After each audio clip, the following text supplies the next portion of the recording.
আমার নবীজি হুজুরে করিম সাল্লাল্লাহু আলাইহি ওয়াসাল্লাম পৃথিবীতে যত আদর্শবাদের আদর্শ,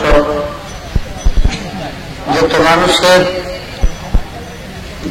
যত চিন্তাধারা, সব কিছুর মূল কেন্দ্র হল নবী মুহাম্মদ রাসূলুল্লাহ সাল্লাল্লাহু আলাইহি ওয়াসাল্লাম। আদর্শ শিক্ষা দিয়েছেন তিনি, নেতৃত্বের যোগ্যতা শিক্ষা দিয়েছেন আল্লাহর নবী। নেতা হওয়ার নিয়ম কানুন, নেতৃত্ব দেওয়ার নিয়ম কানুন সবের রাসূল পাক সাল্লাল্লাহু আলাইহি ওয়াসাল্লামের শিক্ষা। আল্লাহ রাব্বুল আলামিন এক সময় একা ছিলেন, আর আল্লাহ তার কুদরতি খেয়ালের মাধ্যমে বানাইলেন মুহাম্মদী নূর মুবারক বলে সুবহানাল্লাহ। নূরে মুহাম্মদী নূর বানাইয়া আল্লাহর কুদরতি হাতের তালুতে 40 লক্ষ বছর পর্যন্ত রেখেছিলেন। তাফসীরে জাবরি, তাফসীরে কুতুবের মধ্যে আছে এই 40 লক্ষ বছর আল্লাহ পাক মুহাম্মদী নূরকে ডাইন হাতের তালুতে রেখে আল্লাহ পাক একটা জিকির করতেন, ইয়া মুহাম্মদ ইয়া মুহাম্মদ বলে। কিন্তু নূরে মুহাম্মদের থেকে কোন প্রতি উত্তর আসে না, সারা শব্দ আসে না। 40 লক্ষ বৎসর পরে আল্লাহ পাক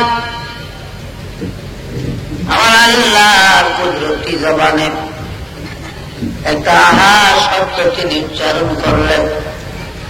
সঙ্গে সঙ্গে আল্লাহর কুদরতি চোখের থেকে 2 ফোঁটা পানি মুহাম্মদী নূরের গায়ে যখন পড়ে, এবার নূরে মুহাম্মদের থেকে আওয়াজ আসলো, ইয়া আল্লাহ। এইবার 2 বন্ধুর জিকির চলতেছে কোটি কোটি বছর। আল্লাহ পাক জিকির করেন ইয়া মুহাম্মদ, মুহাম্মদ সাল্লাল্লাহু আলাইহি ওয়াসাল্লাম জিকির করেন ইয়া আল্লাহ। আপনারা ইলমে তাসাউফের, ইলমে মারিফাতের অনেক ওয়াজ শুনেছেন। সংক্ষেপ একটা কথা হলো আশিক ও মাসুক। এই আশিক অর্থ কি আর মাসুকের অর্থ কি? আশিক অর্থ হলো যিনি প্রথম দাবিদার, যিনি চায়,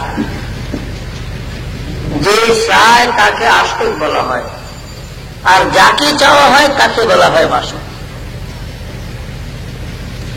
কিন্তু আমার আল্লাহ রাব্বুল আলামিন এখানে মুহাম্মদ সাল্লাল্লাহু আলাইহি ওয়াসাল্লামের প্রেম ভালোবাসার মাধ্যমে আল্লাহ নিজে হলেন আশিক, বলেন সুবহানাল্লাহ। আল্লাহ নিজে আশিক। এই যে 40 লক্ষ বছর আল্লাহ পাক মুহাম্মদ নামে জিকির করছে, মুহাম্মদ নূরে মুহাম্মদে কিন্তু জানে না, এটা নূরে মুহাম্মদের কোনো খবর ছিল না। আল্লাহর কুদরতি চোখের 2 ফোঁটা পানি যখন মুহাম্মদী নূরের গায়ে পড়ে, তখন মুহাম্মদী নূরের থেকে ইয়া আল্লাহ শব্দ উচ্চারণ হয়েছে। ভাইরা আমার, এক সময় আল্লাহ পাক ইচ্ছা করলেন তিনি দুনিয়াতে মানুষ বানাইবেন। আজরাইল আলাইহিস সালামকে হুকুম করলেন, আজরাইল যাও, তুমি এই দুনিয়ার জমিনে আমার প্রতিনিধি হিসাবে মানুষ বানাইতে হবে, যাও মাটি আনিয়া জমা করো আদমকে বানাইবার জন্য। দুনিয়ার 60 জায়গার মাটি আনিয়া আজরাইল আলাইহিস সালাম জমা করলেন। তায়েফের মধ্যে একটা জায়গা আছে ওয়াদি মুহাররম নামে। এই ওয়াদি মুহাররমের ভিতরে মাটি জমা করলেন, দুনিয়ার 60 জায়গা মাটি। বন্ধুরা আমার, অনেক মাটি যখন হয়ে গেল, এবার আমার আল্লাহ রহমতের বৃষ্টি দিলেন একাধারে। 40 দিন পর্যন্ত রহমতের বৃষ্টি করে মাটিগুলা যখন নরম হয়, খামিরা হয়, এবার আল্লাহ রাব্বুল আলামিন বলেন, এবার তুমি এক মুষ্টি মাটি উঠাইয়া, এই মাটি স্তূপ থেকে এক মুষ্টি মাটি উঠাইয়া আমার আদমের বডি বা আদমের লাশ তৈরি করো। আজরাইল এই মাটির স্তূপ থেকে এক মুষ্টি মাটি উঠাইলেন, তাতে 40 মণ মাটি উঠেছিল বলে। আজরাইলের এক মণ মাটিতে কতটি মাটি হয়েছে? 40 মণ। আর আপনারা এক মঠ রইলে কয় মন হইব মনে করেন? এই 40 মণ মাটি দ্বারা 60 হাত লম্বা 7 হাত পাশে আদমকে বানানো হয়। বুখারীতে হাদিস আছে, খালাকাল্লাহু সুওয়ারুল আদম 60 জিরান, আদমকে 60 হাত লম্বা করে বানানো হয়েছে। আদমের লাশ ওয়াদি মুহাররামের ভিতরে পড়ে থাকে জমিনের মধ্যে 40 দিন পর্যন্ত। 40 দিন পর জিব্রাইলকে আদেশ করলেন, জিব্রাইল যাও, আসো আমার আদমের লাশ বেহেশতের মধ্যে নিয়ে যাও। জিব্রাইল আবার বেহেশতের মধ্যে নিয়ে বেহেশতের জমিনের মধ্যে আদমের লাশকে শোয়ালে রাখতে পারে। বেহেশতের জমিনে শোয়ালে রাখলেন। এইখানে 40 দিন, আর তায়েফে 40 দিন। কয়দিন হলো? মোট 80 দিন। 80 দিন যখন হলো, এবার ইচ্ছা করলেন আল্লাহ আদমের খাঁচার মধ্যে রুহু দিবেন। কোন জায়গায় দিয়ে রুহু দিলেন? মাথার তালু দিয়ে। মাথার তালু দিয়ে আদমের রুহু প্রবেশ করানো। একবার দিছে, চট করে রুহুটা বাইর হয়ে গেছে। আবার দিলেন, আবারও বাইর হয়ে গেছে। আবার দিলেন, আবার 3 বার করে বাহির হয়ে যায়। রুহুটা কেন বাহির হয়ে গেছে আল্লাহ জানে না। কি বলেন? তবুও জিজ্ঞাসা করলেন, 3 বার করিয়া আদমের খাঁচায় দিলাম, কেন তুমি বারবার বাহিরে চলে আসো? রুহু বলে, আল্লাহ এই মাটির তৈরি আদমের অন্ধকার খাঁচার মধ্যে মাবুদ আমার ভালো লাগে না, এই জন্য বারবার আমি বাহিরে চলে আসি। আল্লাহ পাক বলেন, জিবরিল রে জিবরিল, আমার আদমের লাশ এখন আর লাশ নাই, আদমের রূহ যখন ভিতরে আটকাইছে। ভাইরা আমার, আদম নবী জান্নাতের মধ্যে উঠিয়া বসলেন। বসার সাথে সাথে একটা হাসি আসলো হযরত আদমের। এই হাসির সাথে কিছু তরল পদার্থ যখন বাহির হয়, আল্লাহ পাক বলেন, জিবরাইল আদমের হাসির সাথে বাহির হওয়ার এই তরল পদার্থগুলো যত্ন করে একটা জান্নাতি পেয়ালার মধ্যে রেখে দাও, এগুলা দিয়ে আমি ঈসা নবীর মা মরিয়মের স্বামী বানাবো। সুবহানাল্লাহ। আদমের হাসি দ্বারা ঈসার মা মরিয়মের স্বামী তৈরি করেছিলেন আল্লাহ রাব্বুল আলামিন। কিভাবে? তার বিরাট ইতিহাস আছে, কাহিনী আছে। তো যাই হোক, আমাদের প্রিয় নবী মুহাম্মদ রাসূলুল্লাহ সাল্লাল্লাহু আলাইহি ওয়াসাল্লাম, তার আদর্শই তো পৃথিবীর আদর্শ। তাম দুনিয়ার মানুষের আদর্শ হইল নবী মুহাম্মদ সাল্লাল্লাহু আলাইহি ওয়াসাল্লামের আদর্শ। তার আদর্শের চেয়ে বড় আর কোন আদর্শ দুনিয়াতে নেই। আর আল্লাহ পাক বলেছেন, মা আতাকুমুর রাসূলু ফাখুযুহু ওয়া মা নাহাকুম আনহু ফান্তাহু। আমার রাসূল তোমাদের জন্য, তোমাদের মঙ্গলের জন্য, দিন দুনিয়ার শান্তির জন্য আল্লাহর তরফ থেকে যাহা এনেছেন, ফাখুযুহু, তা তোমরা সাদরে গ্রহণ করো, মানে ইজ্জতের সাথে গ্রহণ করো, যেগুলো নবীজি তোমাদের জন্য আছে। ওয়া মা নাহাকুম আনহু ফান্তাহু, আর যেগুলা রাসূল নিষেধ করেছেন সেগুলা ঘৃণিত ভাবে পরিত্যাগ করো। একটা তো পরিত্যাগ করবো, কিন্তু ঘৃণার সাথে পরিত্যাগ করতে হবে, যেহেতু যেগুলো রাসূলের আদর্শ নয় এগুলা উম্মতের জন্য কাম্য নয়। তো ভাইরা আমার, নবী মুহাম্মদ রাসূলুল্লাহ সাল্লাল্লাহু আলাইহি ওয়াসাল্লামের জীবনের অনেক আলোচনা আছে। সব নবীদের কিছু কিছু মুজিজা ছিল। ঈসা নবী ছিল, মুসা ছিল, ইব্রাহিম, ইসহাক, ইয়াকুব, সব নবীদের মুজিজা ছিল। মুহাম্মদ সাল্লাল্লাহু আলাইহি ওয়াসাল্লামের জীবনের হুজুর সাল্লাল্লাহু আলাইহি ওয়াসাল্লামের 3000 মুজিজা প্রকাশ হয়েছিল বলেন সুবহানাল্লাহ। 3000 মুজিজা নবীজি পৃথিবীতে প্রকাশ হয়েছে। আর কিছু কিছু মুজিজা শিশুকালে ছিল নবীর জীবনে বাল্য বয়সে ছোট্ট কালো রসুলের বাকের অনেক মুজিজা প্রকাশ হয়েছে। যেমন শিশু নবী মাত্র 15 দিন বয়সে হালিমার গাধার পিঠে আল্লাহ নবীকে কুলে করে হালিমা বসতেন, তার স্বামী গাধার রশি ধরে ধরে টানে। হালিমার আগে যারা আসছে মক্কার ছেলে পেলে নেওয়ার জন্য, তারা সন্তানাদি নিয়ে 5-10 মাইল চলেও গেছে, তারা আগে চলে গেছে। কিন্তু আমার নবীজিকে কুলে করে হালিমা যখন গাধার পিঠে সাওয়ার হয়েছে, হালিমা বলেন, দুনিয়ার মানুষ কিছু বুঝলাম না, আমিনার সন্তান মুহাম্মদ সাল্লাল্লাহু আলাইহি ওয়াসাল্লামকে নিয়ে যখন আমি গাধার পিঠে বসলাম, আমার গাধা এত সবল হয়ে গেল, এত স্বাস্থ্যবান হয়ে গেল, যতগুলা গাধা এসেছিল তায়েফ থেকে সবগুলা অতিক্রম করে আমাদের গাধাটা আগে তায়েফে পৌঁছে যায়, আমার আগে তায়েফ পৌঁছে যায় বলে সুবহানাল্লাহ।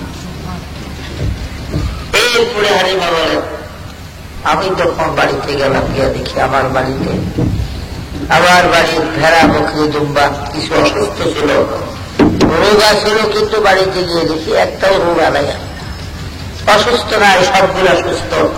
আর মুহাম্মদ সাল্লাল্লাহু আলাইহি ওয়াসাল্লামকে নিয়ে যে পথে আমি বাড়িতে ঢুকলাম, ঠিক ওই পথের মধ্যে আমার বাড়ির ভেড়া দুম্বা বকরি রোগগুলো সব দাঁড়িয়ে আছে বলে সুবহানাল্লাহ।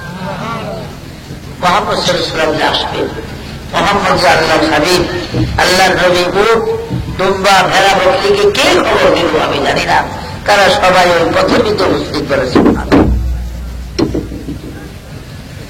তাফসীরে জামে সগীর এবং নববীর মধ্যে আছে, দুরূদ শরীফ পড়েন,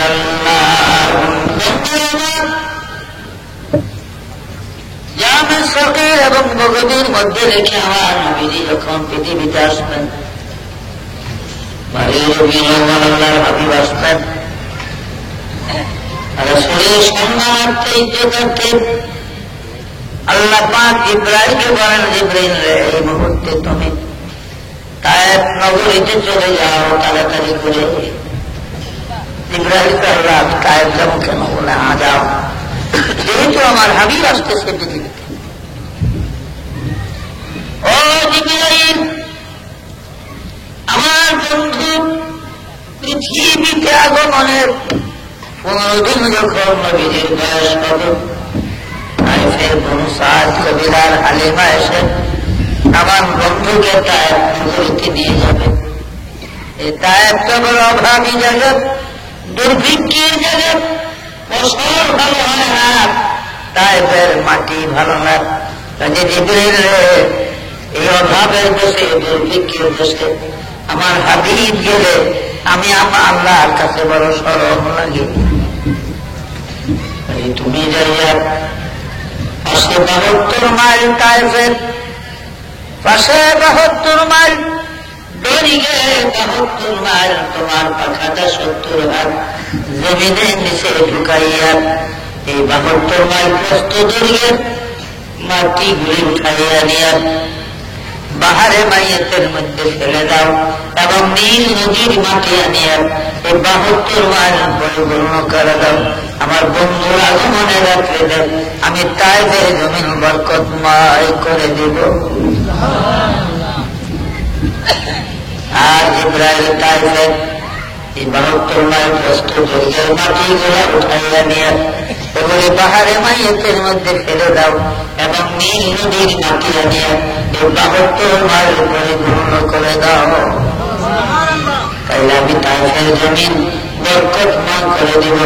আমার বন্ধুর আগমনে রাত্রিতে আমি তায়েফের জমিন বরকতময় করে দেব।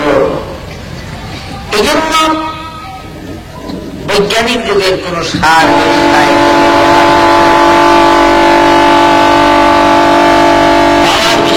পানি না দেওয়া হয়, দুনিয়ার আকাশ থেকে আল্লাহ রহমতের বৃষ্টিও যদি না পড়ে তবুও তায়েফের ফসল কম হয় না বলে সুবহানাল্লাহ। তায়েফে যারা গেছেন এক একটা টমেটো আধা কেজি পর্যন্ত ওজনের হয়। আমার কাছে টমেটো বড় হয় আধা কেজি না, দু একটা হইতে পারে, এখানে বেশিরভাগ মরিচ আমাদের দেশের পটলের মতন বড় বড় এক মরিচ। কারণ তায়েফ এমন একটা বরকতের জায়গা। আমার রাসূল পাক সাল্লাল্লাহু আলাইহি ওয়াসাল্লামের এই রাত্রে আল্লাহর নবীকে জিবরাইল আলাইহিস সালাম রাসূল পাকের হালেমা নিয়ে যাবেন, এই জন্য আল্লাহ তায়েফের মাটি বদলায় 72 মাইল পাশের দিকে 70 হাত গভীর কতটা মাটি হইল কিভাবে কম সব মাটি। আর জিবরাইল মাত্র এক পাখা হয়েছে, জিবরাইল পাখা ঢুকাইছে, এই মাটিগুলি বাহারে বাইরে বেড়ে দিছে, নিয়মিত পাখা ঢুকায় এক পাখা মাটি আইনা আবার এই 72 মাইল পরে পূর্ণ করেছে। আপনারা অনেকে বলতে পারেন তাহলে বদরের যুদ্ধে 9000 ফেরেশতা আসলো কেন নবীর সাহায্যে? বদরের যুদ্ধে ফেরেশতারা আসলো 9000 এসেছে, ফেরেশতারা কোনো যুদ্ধ করে নাই।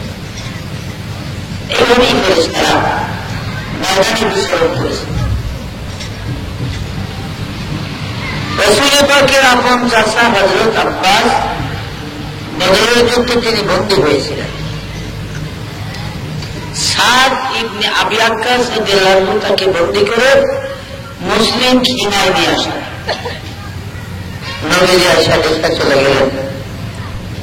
হযরত সাদ বিন আবি ওয়াক্কাস দেখলেন যে আব্বাসের গায়ে যে জামাটা ছিল বদরের যুদ্ধে, এই জামাটার মধ্যে 18টা সোনার বোতাম, এক একটা বোতাম তখনকার দিনে 40,000 টাকা করে দাম।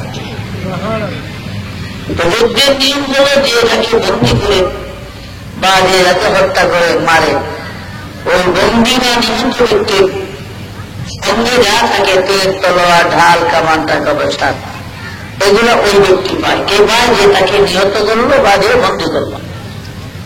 এটা যুদ্ধের নিয়ম। তো আব্বাস সাদ বিন আবি ওয়াক্কাসের হাতে বন্দী, কাজে আব্বাসের সঙ্গে যা আছে সবই সাদ পাবে।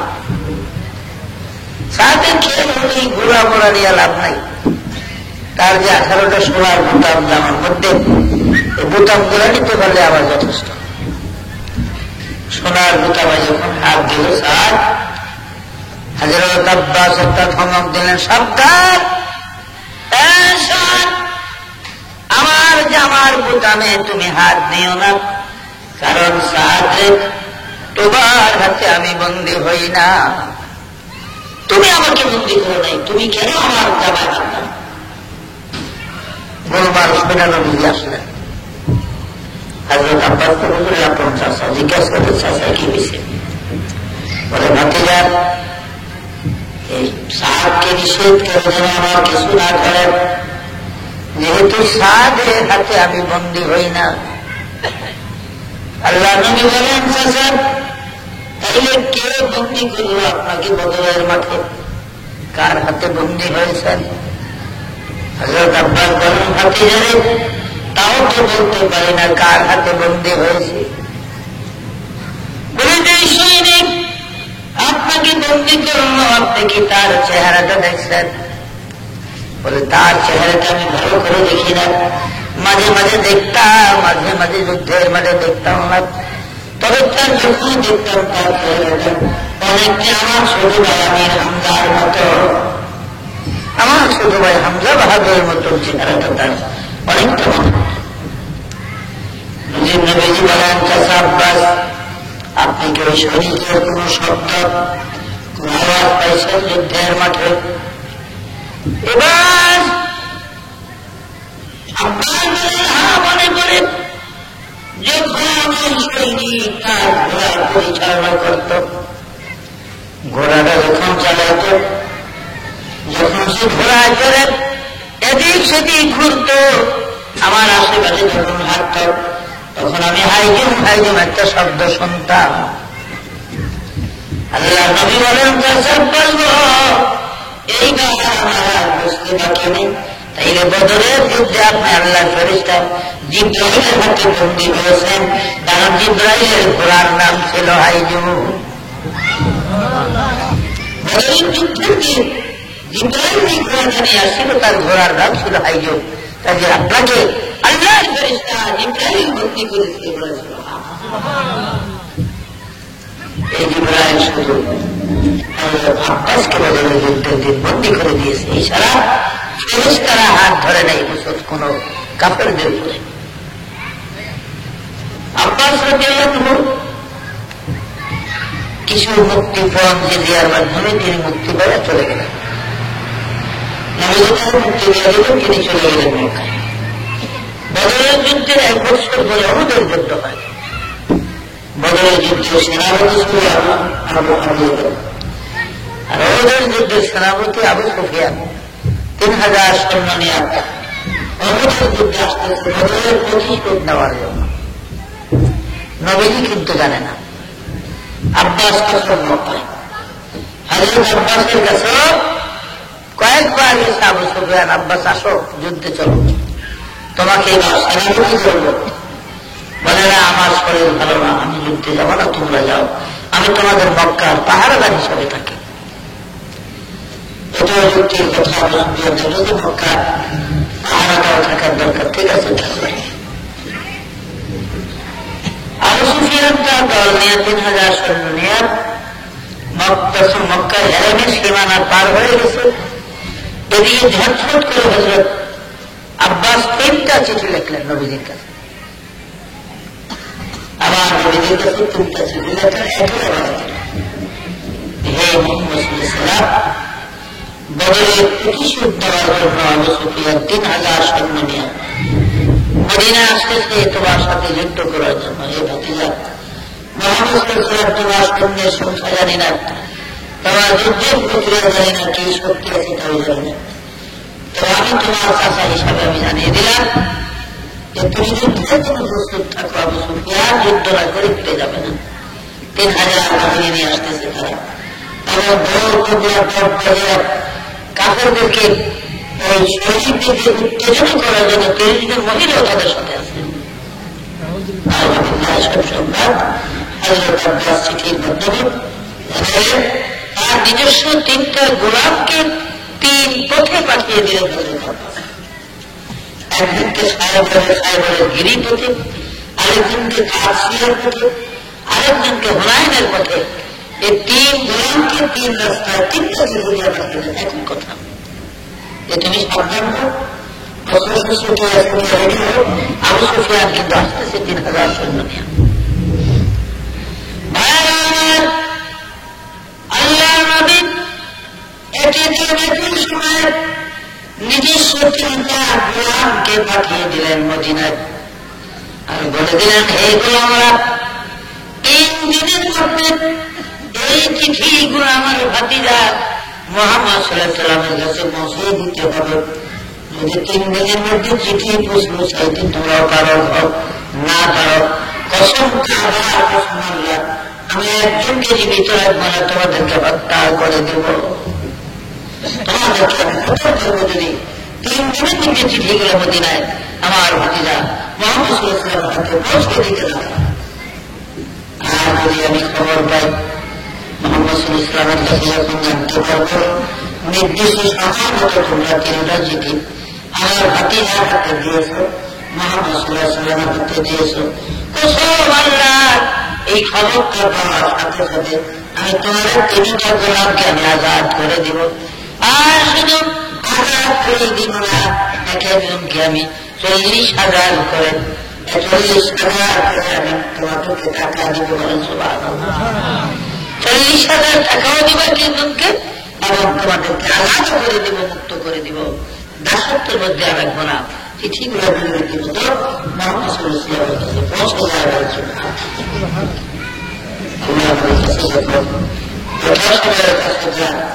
চিঠিগুলো নিয়ে পৌঁছে দিলেন। 3টা চিঠি খুশি হলেন। তোমরা হাত উঠাও, আমি আমার আব্বাসের জন্য দোয়া করি। আমার আব্বাসের এই তিনটা চিঠির মধ্যে কলেমার গন্ধ পাওয়া যায়, কলেমার গন্ধ পাওয়া যায়। উঠো তোমরা, আমি হাত তুলে দোয়া করি। এবার তুমি দোয়া করবেন, আল্লাহ আমার আব্বাসকে আল্লাহ তুমি ঈমান দান করো, কালেমা দান করো, তিনি যেন চিরেই কলেমা পড়ে আমার দরবারে এসে যায়। আমার সাথে তুমি জান্নাতের এমন সাজায় রাখিও, এমন স্থানে রাখিও আমার চাচাকে জান্নাতের মধ্যে, যেখানে এমন জান্নাতিরা আমার চাচাকে দেখে অবাক হয়ে যায়। হযরত আব্বাস বলেন,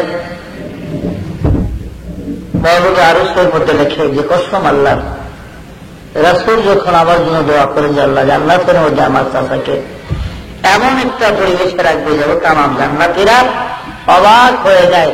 এই অবাক হয়ে যায় আমার নামে কসম আল্লাহ, আমি কাবার দরজার নিকটে তখন দাঁড়ানো, মদিনা রাসূলের এই দোয়াগুলি আমি মক্কায় দাঁড়ায় দাঁড়িয়ে শুনছি। বলে সুবহানাল্লাহ। আমি মক্কা মুআজ্জামার কাবার পাশে দাঁড়িয়ে দাঁড়িয়ে মুহাম্মদ সাল্লাল্লাহু আলাইহি ওয়াসাল্লামের দোয়ার কথাগুলা আমার কানে আমি শুনেছি। বলে সুবহানাল্লাহ। তখন আমি পাগল পারা হইয়া মদিনা এসে রাসূলের কাছে কলেমা পড়ে মুসলমান হই। বলে সুবহানাল্লাহ। তো আব্বাস মুসলমান হওয়ার পরে অনেক ঘটনা। তার ছেলে ছিল আব্দুল্লাহ, 10 জন আব্দুল্লাহ ছিলেন মক্কাতে, এরা সাহাবাদের সন্তান ছিল। 10 জন আব্দুল্লাহর ভিতরে একজন আব্দুল্লাহ ছিলেন আব্দুল্লাহ ইবনে আব্বাস। আব্বাসের ছেলের নামও ছিল আব্দুল্লাহ, আর তাকে লোকেরা ইবনে আব্বাস বলে ডাকতো, যেহেতু তিনি হাদিসে বিশারদার একজন মুহাদ্দিস ছিলেন। ইবনে আব্বাস বলে বেশি আব্বাসের ছেলে বলে তাকে ডাকতো, আসল নাম ছিল তার আব্দুল্লাহ। আব্বাস রাদিয়াল্লাহু যখন ইন্তেকাল করলেন, তো ইবনে আব্বাস অথবা আব্দুল্লাহ বাবার প্রেমে খুব কাঁদা কাঁদতেন। তিনি বাপকে খুব ভালোবাসতেন, আর দুনিয়াতেও দেখবেন বাপের বড় ছেলে বেশি ভালোবাসে। বড় ছেলের সাথে যে সম্পর্ক মা বাপের থাকে, এই সম্পর্ক অন্যদের সঙ্গে থাকে না। যেহেতু প্রথম সন্তান পৃথিবীতে আসছে, তখন সন্তানের মা পর্দা ছিল। প্রত্যেক মায়েরা স্বামীর বাড়িতে যেদিন প্রথম আসে পর্দা অবস্থা, কোন বেগানা লোকের সঙ্গে কথা বলে না। শ্বশুর শাশুড়িটা না বললেন, শ্বশুর শাশুড়ি যদি দেখা যায় মুখে সালাম দাও, এই লোকটাকে কদম বেশি করো, তখন যায় করার জন্য, নাইল নতুবা যায় না। এই জন্য পর্দার অবস্থায় মহিলারা আসে স্বামীর বাড়িতে। এই জন্য প্রথম সন্তানের চরিত্র এবং তার মায়া মহব্বত বাপ মার প্রতি বেশি থাকে। বলে সুবহানাল্লাহ। তো আব্দুল্লাহ পিতার জন্য খুব কাঁদতেছে, গুনগুন গুনগুন করে কাঁদে। অথচ তিনি হাদিসের একজন মুহাদ্দিস, যারা বধূ আছে না, বধূ মূর্খ, মদিনার একজন বধূ, একজন মূর্খ লোক হযরত আব্দুল্লাহ কি বলে, কি বলেন যে ইসবিরাকুম বিকা সাবিরিনা ফাইন্নামা সাবরুল রায়াতি বাদা সাবরিল রাসি। আব্দুল্লাহ, আপনি আপনার বাবার জন্য এইভাবে কেন কাঁদেন? আপনি কি আপনার বাবার খবর জানেন? আপনার বাবা আব্বাস কি অবস্থা আছে আপনি হয়তো জানেন না। যদি জানতেন তাইলে এইভাবে বাবার জন্য কাঁদতেন না। আপনি খায়রুম মিনাল আব্বাসি আজরুকা বায়দাহু ওয়াল্লাহু খায়রুম মিনকা বিল আব্বাসি। কসম আল্লাহ, ওই যে দেখেন একটি জান্নাতুল ফিরদাউসের দিকে নজর করেন, ও আব্দুল্লাহ, ওই যে দেখে যায় আপনার বাবা আব্বাস জান্নাতের মধ্যে ঘোড়ায় চড়িয়া ভ্রমণ করতেছে। একজন গ্রাম্য বধূ মদিনার জমিনে দাঁড়াইয়া তিনি জান্নাতুল ফিরদাউস দেখতেছে, আর হযরত আব্বাস ঘোড়ায় চড়ে ঘুরতেছে, তিনি দুনিয়ার জমিন থেকে দেখতেছে। বলেন সুবহানাল্লাহ। এগুলা কিভাবে হইল? এগুলো হওয়ার কারণ একমাত্র রাসূলের প্রেমের অধিকারী হওয়ার কারণে। নবীর প্রেমের অধিকারী যে যত বেশি হয়েছে, দেখেন না রাজা বাদশাহ, রাজার চাকরি তো সবাই করে, একটা রাজত্বের ভিতরে চাকরি করে লক্ষ লক্ষ মানুষ, কিন্তু চাকরিরও তো বাবা পরিমাণ আছে, পরিমাণ আছে না। যারা মন্ত্রণালয়ে চাকরি করে, সচিবালয়ে, তাদের বেতন, তাদের মর্যাদা, এরপরে সাধারণ অফিসে চাকরি করে যারা প্রাইমারিতে করে, আরো সরকারি চাকরিজীবী, প্রত্যেক জিনিসের পর্যায়ক্রম আছে। কিন্তু আমার আল্লাহ রাব্বুল আলামিনের বান্দারা, আল্লাহর বান্দারা যারা নবী মুহাম্মদ রাসূলুল্লাহ সাল্লাল্লাহু আলাইহি ওয়াসাল্লামের তরিকার মাধ্যমে রাসূলের প্রেমের সাগরের মধ্যে, কেউ থাকে সাগরের কিনারায়, কেউ থাকে সাগরের উপরে দাঁড়াইয়া, আর কেউ সাগরের মাঝখানে হাবুডুবু খায়। মাঝখানে যারা হাবুডুবু খায় সাগরের, এই মজা গাছ যে যতটুক কিনারে যারা থাকে সেই মজা তারা পায় না। কিনারে থাকে নাকি মাঝখানকার মজা পায় না। আল্লাহ রাসূল সাল্লাল্লাহু রাসূল পাকের সাহাবীদের ভিতরে আব্বাস রাদিয়াল্লাহু আনহু গ্রাম্য একটা মূর্খ লোক, লেখাপড়া যারা সে মদিনার জমিনে দাঁড়ায় সে জান্নাতুল ফেরদাউস দেখতে পারে। সুবহানাল্লাহ।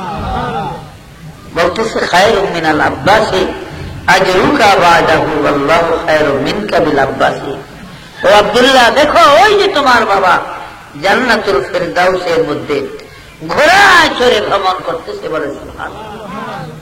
মদিনার জমিনে দাঁড়ায় দেখা কত বড় আধ্যাত্মিক শক্তির ক্ষমতা পাওয়া দরকার। এবং আধ্যাত্মিক শক্তিটা আসলো কিভাবে? আমার নবীজির প্রেম ভালোবাসা মহব্বত হৃদয়ে, তার সেই পরিমাণ হিসাবে তার ভিতরে আল্লাহ পাক আধ্যাত্মিক দান করে বলে। সুবহানাল্লাহ। যেমন খালেদ বিন ওলীদ রাদিয়াল্লাহু আনহু, মাথার লোহার টুপি এখনো আছে বাইতুল মুকাদ্দাস ইসলামিক মিউজিয়ামের মধ্যে। টুপিটা অনেক বড়, প্রায় 22 কেজি আটার গুঁড়া সাবাই হয় টুপিটার মধ্যে। 22 কেজি আটার গুঁড়া সাবাই হয় খালেদের মাথার লোহার টুপিতে। আর ভাইয়েরা, এই টুপির মধ্যে 2টা তলোয়ার গাঁথা আছে, এইভাবে ঢালাই করার 2টা তলোয়ার টুপির সামনে গাঁথা। 2 তলোয়ারের মধ্যখানে 2 লাইন আরবি কবিতা লেখা আছে। বন্ধুরা, এই 2 লাইন কবিতা খালেদ তিনি যুদ্ধের ময়দানে দাঁড়াইয়া পাঠ করতেন। হযরত খালেদ বিন ওলীদ রাদিয়াল্লাহু আনহু যুদ্ধের মাঠে দাঁড়াইয়া এই 2 লাইন কবিতা পড়তেন। কেননা 104টা 304টা যুদ্ধ খালেদের জীবনে করেছেন, তার মধ্যে 23টা যুদ্ধের মধ্যে খালেদ তলোয়ার ব্যবহার করে নাই। 23টা যুদ্ধে তিনি তলোয়ার ব্যবহার করেন। খাপের মধ্যে তলোয়ার থাকতো, তীর খাপের মধ্যে থাকতো, নিজা বল্লভ গোলাপ খুলতেন না, খালেদ হাত খালি থাকতো। এইভাবে 23টা যুদ্ধ করেছে তলোয়ার দিয়ে। তার মধ্যে একটা ইয়ারমুকের যুদ্ধ, ইয়ারমুকের বিরাট যুদ্ধ।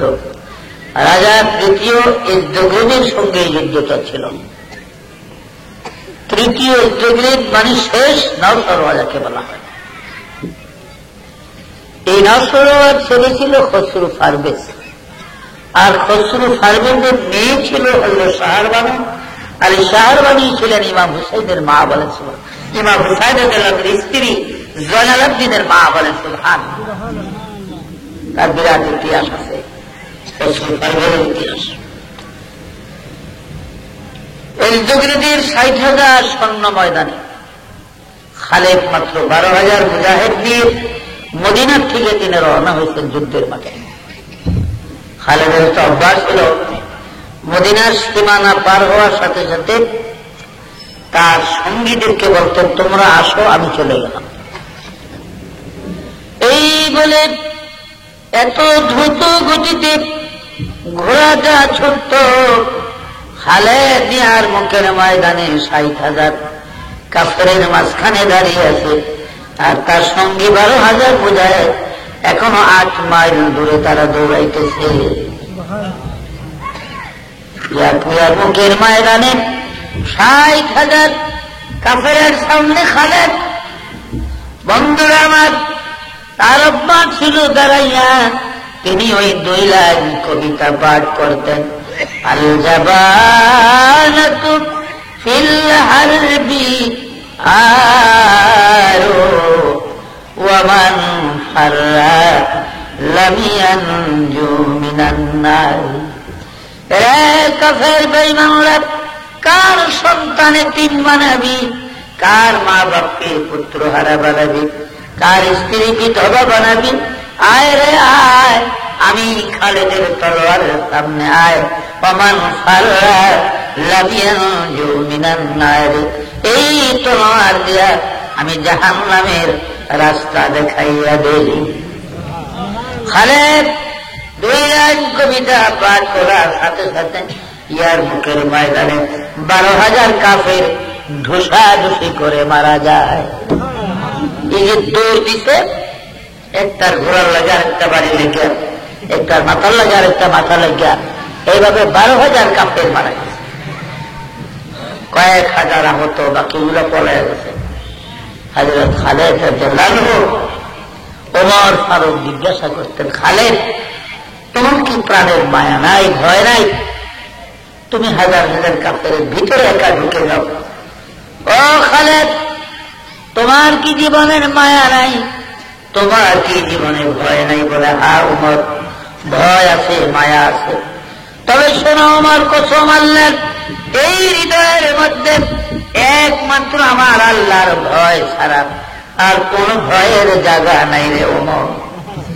আর এই হৃদয়ের মধ্যে মার মায়া নাই, বিবির মায়া নাই, সন্তানের মায়া নাই। আমার হৃদয় ভরা শুধু নবী কামলিওয়ালার মায়া। কাজী ওমরের আমার আল্লাহর ভয় আর নবীর প্রেম, নবীর মায়া, এই 2 জিনিসের মাধ্যমে আমি খালেদ যুদ্ধে কোনদিন পরাজিত হই না। আল্লাহ আল্লাহ আল্লাহ লা ইলাহা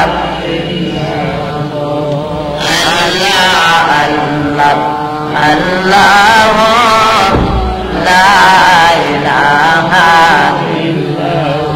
ফকিরোं की मलजा और ज़ईफ़ों की मावा, यतीमों का वाली, गुलामों का मौला नबी जी। अल्लाह अल्लाह अल्लाह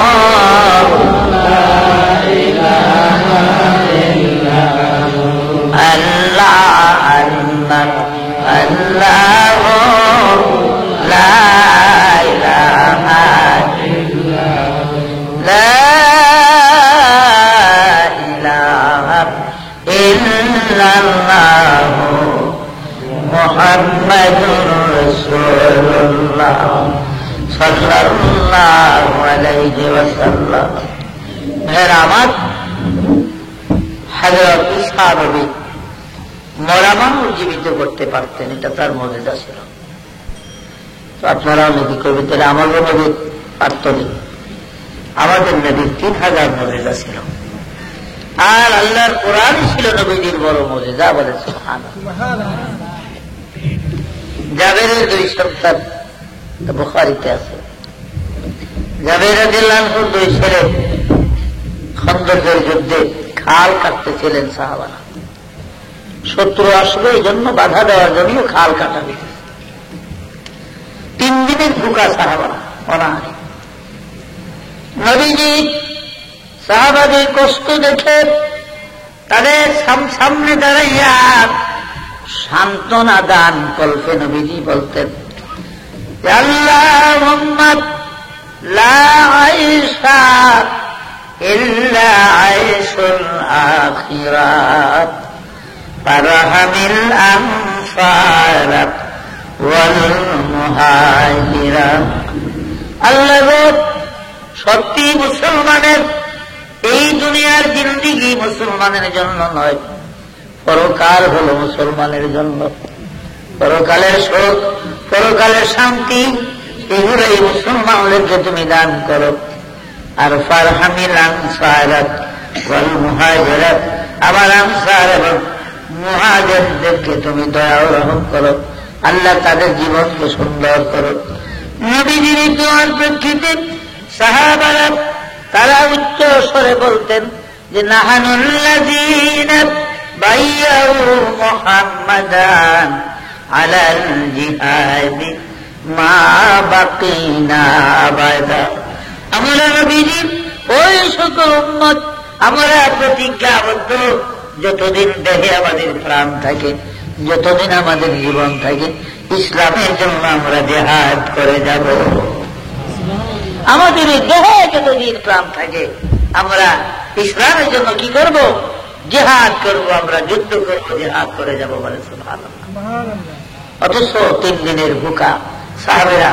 এই সময় জাবের নামে সাহাবী দাওয়াত দিলেন নবীজিরে, হুজুর আমার বিবি বলছে আমাকে সামান্য 2 কেজি আটা আছে, আর একটা বকরি বাচ্চা আছে, আপনি এবং আরো 4 সাহাবার দাওয়াত, আবু বকর, ওমর, উসমান, আলী, আর আপনি 5 জনের দাওয়াত আমাদের বাড়িতে। নবীজি দাওয়াত গ্রহণ করে সাহাবাদেরকে, সাহাবারা টুকটুক করে রাখো, তোমরা কোদাল টুকরি রেখে দাও, একটা খবর শোনাব। যাবে জানে না নবীজি কি বলবে। রাসূল দাঁড়াইয়া কাবার দরজায় দাঁড়িয়ে ডাকতেলেন, ওরে আমার প্রাণের সাহাবারা রে, আজকে 3 দিনের ভুকা তোমরা থেকে খন্দকের মাটি কাটতেছো, খাল কাটতেছো। খুশির খবর হলো, শুভ খবর জানাইয়া দিলাম। এ সাহাবীরা, আজকে দুপুরে জোহরের নামাজের পর পরে আমার এই জাবেরের বাড়িতে তোমাদের দাওয়াত। 4,000 সাহাবী মাটি কাটতেছে। জাবের দাওয়াত দিল 5 জনের, আর নবী 4,000 বেকের দাওয়াত দিয়েছে। তোমাদের 4,000 সাহাবী সকলের আজকে জাবেরের উপরে দাওয়াত। বলে সুবহানাল্লাহ। জাবের তো বেহুশ হয়ে যায়। স্ত্রীরা বিবিগো কি করলাম, করলি কি, তোরে কে কইছিলি দাওয়াতটা? একটা ছোট্ট বকরি, এটা একজনই তো হয় না। এরপরে মাত্র 2 কেজি আটা দাওয়াত দিলাম। 4 নবীদের সহ 5 জনের, নবী 4,000 বেকের দাওয়াত দিচ্ছে। ওখানে জাবের স্ত্রী জিজ্ঞাসা, স্বামী নবীজিও দাওয়াত দিছে, আপনি দাওয়াত আগে দেওয়ার পরে, দাওয়াত দেওয়ার পরে দিছে না? বলে হ্যাঁ, আমি তো আগে নবীর দাওয়াত দিই। তাহলে চিন্তা করেন না, আরে নবী যখন দাওয়াত দিছে আল্লাহ নবী বলার জিম্মাদারি নিবে। বলে সুবহানাল্লাহ। আমাদের চিন্তা করে কোনো লাভ নেই। কেমন স্ত্রী ছিল, সুবহানাল্লাহ। হ্যাঁ, আরে ফিরে হতো দেওয়া যেত, এখন দাওয়াত ফিরে দিয়ে দেন।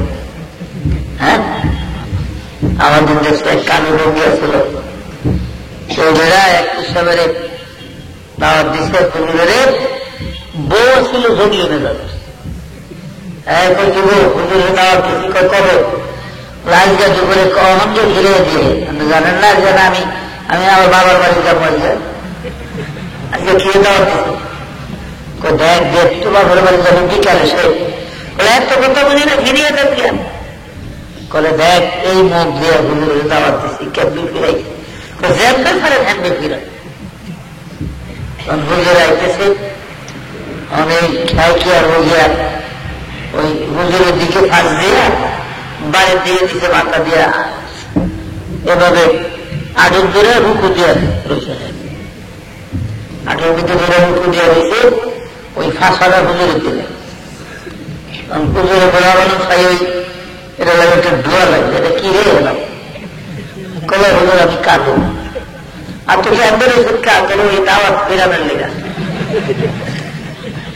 আমি দাওয়াত দিয়েছিলাম, দাওয়াত তো ফিরিয়ে দেওয়ানোর লেগা আমার বউগুলো পারবো না। হ্যাঁ, পাক করতো করতে এমনি কা বলো হুজুর মুখ দিয়ে দিব, মুখ আপনার দিকে আমার স্মরণ করে এই মুখে দাওয়াত দিছি, কেমনে কই মানা করে দিলা তো সুসরিয়া দাওয়াত ফিরিয়ে দিয়ে দিতে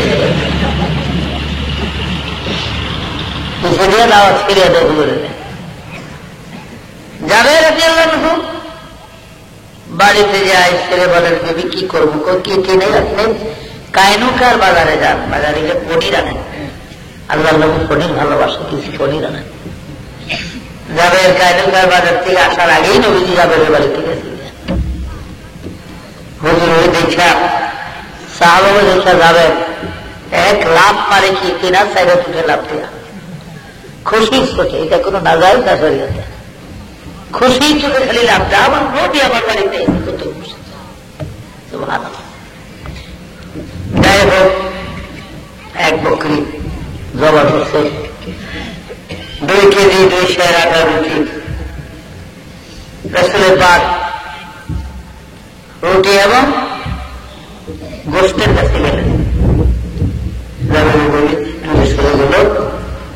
আল্লাহ নবী হাত মুবারক দিয়ে চামচ দিয়ে লাগিয়ে টানিয়ে আমার নবীজি একটু থুথু মুবারক দিয়ে দিলেন তার মধ্যে, আর বললেন যাবের তোমার দিদি কি বলবেন, একটা একটা করে রুটি 1 চামচ করে গোশত দেওয়ার জন্য খবর দেন, পুরা ঢাকনা যেন না উল্টায়, ঢাকনাটা পুরা যেন না উঠায়, 1 চামচ করে গোশত রইব, একটা রুটি দিয়া একই জনকে দেবে। ভাইরা আমার 4000 সাহাবা বসছে, প্রত্যেকের হাতে একটা করে রুটি 1 চামচ করে গোশত পৌঁছে গেছে বলে সুবহানাল্লাহ। এবার নবীজি খাওয়ার জন্য যখন উদ্যুক্ত করেন, এই মাত্র রুটি ছেড়িয়ে গোশত নিয়ে মুখের কাছে দিলেন, জিবরাইল হাজির। ইয়া রাসূলুল্লাহ, আল্লাহ পাক নিষেধ করেছেন আপনি লোকমা মুখে দিবেন না, যাবে 2 ছেলে সারা খাইতে পারবেন না। যাবে ছেলেরা কি বেশি যাবেন, বকরি জবরদস্তি বড় ছেলেরা নিয়ে যাবে, ছোট ভাই এসে বড় ভাই দিলেন বাইরে বাবাজি বকরিটা জমা করলে কেমনি জমা করছে দেখবি আয় ছুরি এনে ছোট ভাইরে শোয়াইয়া এর গলার মধ্যে ছুরি দিয়ে জমা করে দেখাইয়া দিচ্ছে যে এমনি জমা করে। মা এটার পাইয়া বড় ছেলেকে যখন দৌড়িয়ে যায় ছাদের উপরে উঠিয়া, সেখান থেকে পরে বড় ছেলেটাও মরে যায়, তখন ছেলেই মরা। এদিকে নবীজি আসতেছে, দেখা যায় চিন্তা করে হায় রে 3 দিনের ভুকায় নবী আমাদের বাড়িতে আসছে, আমার এই মরা ছেলেগুলো দেখলে আল্লাহর নবী না খাইয়া বেজার হয়ে যাবে। রক্তগুলা মুছিয়া টুছিয়া পরিষ্কার করে ঘরের কোনার মধ্যে কম্বল জড়াইয়া 2 ছেলেকে রেখে দিলেন। স্বামী বাড়িতে আসলে স্বামীর কাছে কোন পর্যন্ত বলে নাই। নবীজি খাইতে বসলেন, জিবরাইল বলেন ইয়া রাসূলুল্লাহ, আল্লাহ জানিয়ে দিছে যাবের 2 ফুলার সাথে নিয়ে খাওয়ানোর লেগে একলা খেতে পারতেন। হুজুর ডাক দিচ্ছেন, করে যাবেন তোর ছেলে 2টা নিয়ে আয়, আল্লাহর হুকুম, ওরা আমার সাথে খাবে। বিবি গো কি খুশির কথা গো, আরে আল্লাহ জানাইছে আমার পুঁতে ঘরে আমার ছেলে ঘরে নবীর লোক খাওয়ানোর লেগা, ওই আমার ছেলেরা কোথায় বলে যান ঘরে খাওয়ার জন্য। ওরা খাইছে, ওরা কোথায় জানি খেলাধুলা করে, স্বামীর কাছে কয় না। মনিরমের প্রতি খেলাধুলা করে আমার স্ত্রী বলছে খাইছে তারা, বলে না।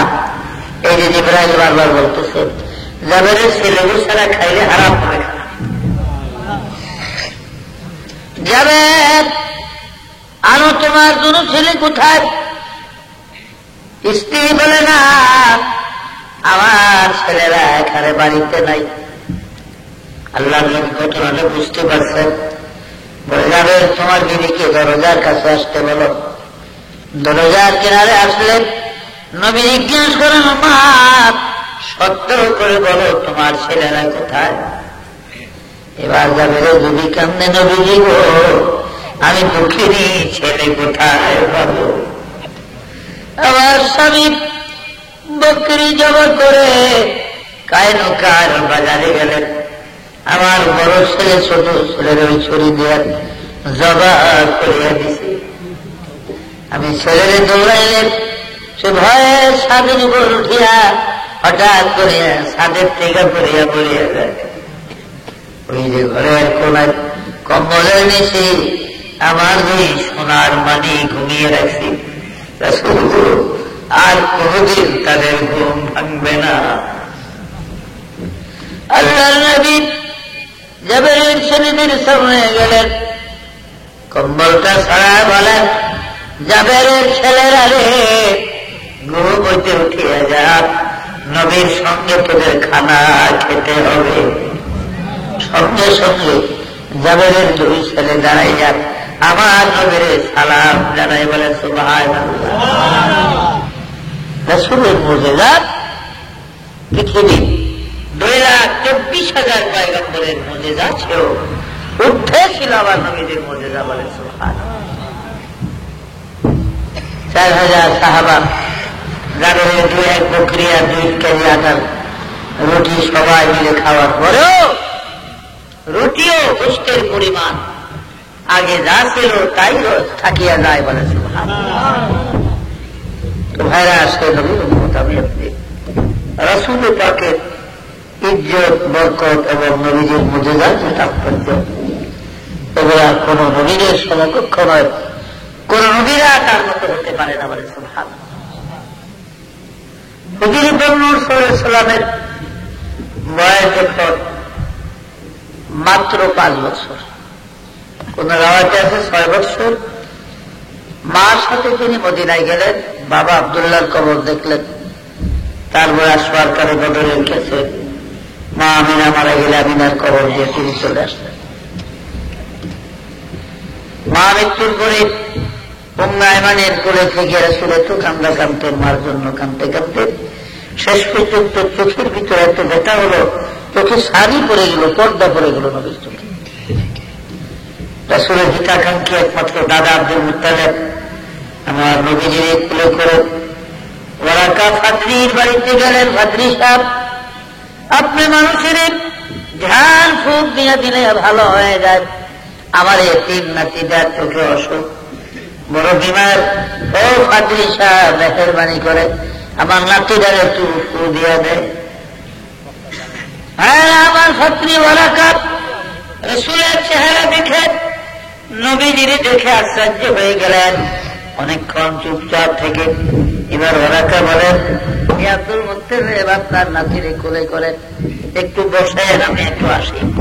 এই বলে কিতাবের লাইব্রেরির মধ্যে ঘুরলেন, কুতুবখানায় ঢুকলেন, তাওরীত মুরতিল বিভিন্ন সহিহ আসমানি কিতাব গুলা অনেকক্ষণ পর্যন্ত দেখা শোনার পরে ফাদরি ওয়ারাকা আব্দুল মুত্তালিবের কাছে আসিয়া বলে, হে আব্দুল মুত্তালিব, আপনার নাতি মোহাম্মদকে নিয়ে চলে যান দয়া করে, আল্লাহর কসম আমি তার চোখে ফু দিতে পারবো না।